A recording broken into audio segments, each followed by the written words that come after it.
My mother gave a secret gift to our golden child sister because she is the only one planning to have a child, but she will have the biggest surprise of her life. I am the oldest of 4 siblings, with my middle sister Sally and her twin brothers. I took on a significant role in raising my siblings and managing household chores from a young age. I started working at 16, doing waitress jobs, while also taking care of homework, household chores, and looking after our pets. My dad always appreciated my efforts, but my mom didn't show the same recognition. She often favored Sally, treating her as the golden child who could do no wrong. Despite this, Sally and I are close, although she lacks street smarts and understanding of the real world. Fast forward to the present. I worked hard throughout my 20s, alongside my husband, diligently saving money. Meanwhile, Sally and her husband faced frequent financial struggles. My mom would often ask me to lend money to Sally, and whenever we hung out, I ended up footing the bill for dinners and drinks. When my husband and I bought our first home at 30, Sally seemed envious but never explicitly showed it. Last year, Sally and her husband surprised everyone by purchasing a new townhouse in a prestigious neighborhood. During her housewarming party, I overheard Sally's husband mentioning that they couldn't have bought the house without Sally's mom. Confused, I asked him, and he revealed that my mom had given them $40,000 as a deposit for the house. I was shocked, as my mom had never given me any money. I chose not to confront Sally or my mom immediately, and discussed it with my husband instead. Months passed, and I finally brought up the issue with Sally during dinner. When her card got declined, I ended up paying the bill, and when she mentioned being broke, I snapped, questioning her expensive choice of restaurant when she couldn't afford it. In the heat of the argument, I blurted out that my mom had funded her new house. Sally tearfully admitted that it was a gift from mom, sourced from her inheritance after our grandmother's death, with explicit instructions not to tell me and my brothers. I argued that it wasn't fair for mom to give her such a substantial amount without considering her other children. Our argument continued all the way home, with Sally expressing remorse for not telling me, but insisting they needed the money to buy the house as they couldn't save enough on their own. Later that night, I confided in my dad, who urged me to apologize to Sally despite understanding my frustration. As we are close, I plan to speak to Sally soon, but I'm still too angry to confront my mom about the money. My immediate action now is stop giving my sister money. She already called asking if I would go see a band with her,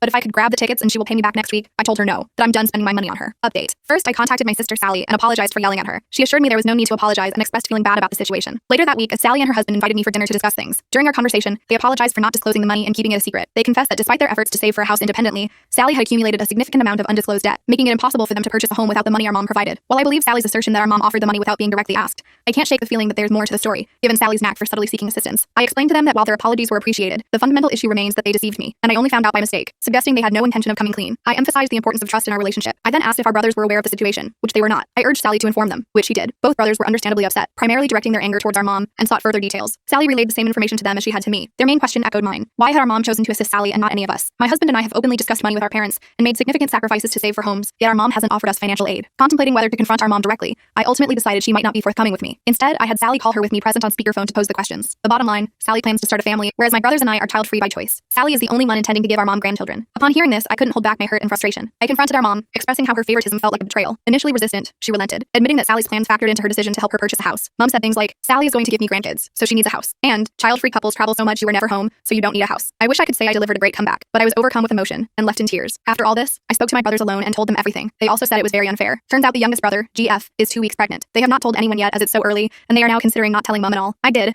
inform Sally that I won't be footing the bill for our outings anymore. If she wants to dine out, it's her turn to treat me, or we'll opt for home-cooked meals at her place. Regarding our mom, I've maintained very limited contact with her for years, and it may be time to cut ties altogether. For now, both my husband and I have blocked her on all communication channels.